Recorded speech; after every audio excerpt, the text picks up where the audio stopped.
The early months of human life are defined by rapid, fragile growth, yet pediatric wards are increasingly mapping this natural development against terms like Autism Spectrum Disorder and clinical depression. Researchers at the All India Institute of Medical Sciences recently investigated this trend. They found that exposing infants under 1 year old to regular screen time directly correlates with a push toward autism spectrum markers. This chart tracks epidemiological data in toddlers with high daily screen usage. The numbers are severe. 80% of children with mobile addiction exhibit distinct disease-like behavioral symptoms, while 26% meet the clinical criteria for depression. Physical assessments reveal a secondary crisis. Childhood obesity is rising, alongside an 8.4% rate of early-onset diabetes among this same demographic. This data identifies the digital screen as a modern environmental pathogen. It is a measurable factor in the health of the household. Early exposure to these devices appears to shift a child's biological trajectory before they ever learn to speak. The physical toll begins with the central nervous system. The rapid-fire editing and hyper-saturated colors of digital content overstimulate the visual cortex while suppressing other vital neurological pathways. This side-by-side visualization compares neural pathway suppression. On the left, we see a brain exposed to chemical narcotics. On the right, the neural pathways of a child after prolonged screen exposure. Both triggers flood the brain with dopamine, creating a feedback loop that prioritizes rapid digital stimulus over the natural interactions of the physical world. This loop eliminates eye contact between parent and child.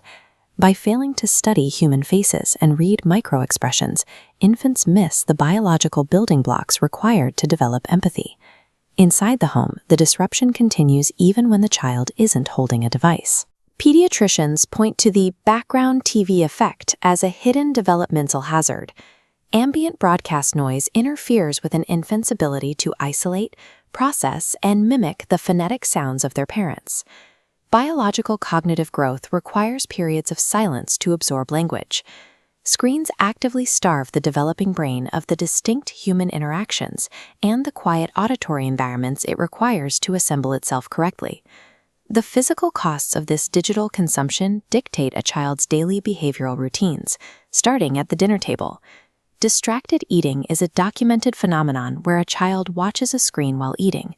This divided attention severs the neurological communication between the stomach and the brain.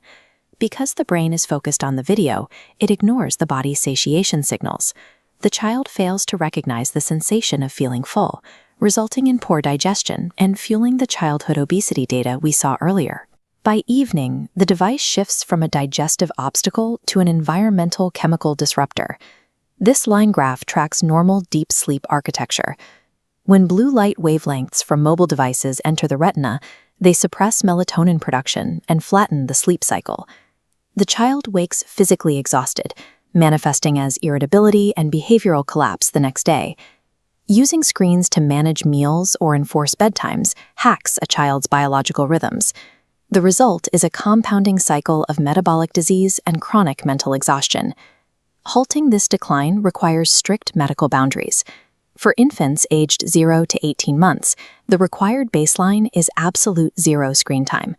For older children, parents can deploy an active plan to integrate technology without causing systemic physiological damage. Ocular health during study time requires the 20-20-20 rule. Every 20 minutes, the child should look at an object 20 feet away for 20 seconds to reset eye focus. Physiological routines require physical boundaries. All meals should be screen-free to restore natural digestion. At night, a blue light blackout should be enforced 2 hours before bed to protect sleep architecture. When screen time is necessary, the mandatory protocol is co-viewing. A child should not consume digital media in isolation. A parent must sit alongside them, ask questions, and convert passive consumption into active human conversation. Technology is an engineered tool. It is not equipped to act as a substitute teacher or an automated babysitter. Parents reclaim their child's development by providing spoken stories, outdoor environments, and consistent physical presence. A child learns from humans around them, and their development requires a childhood anchored in reality.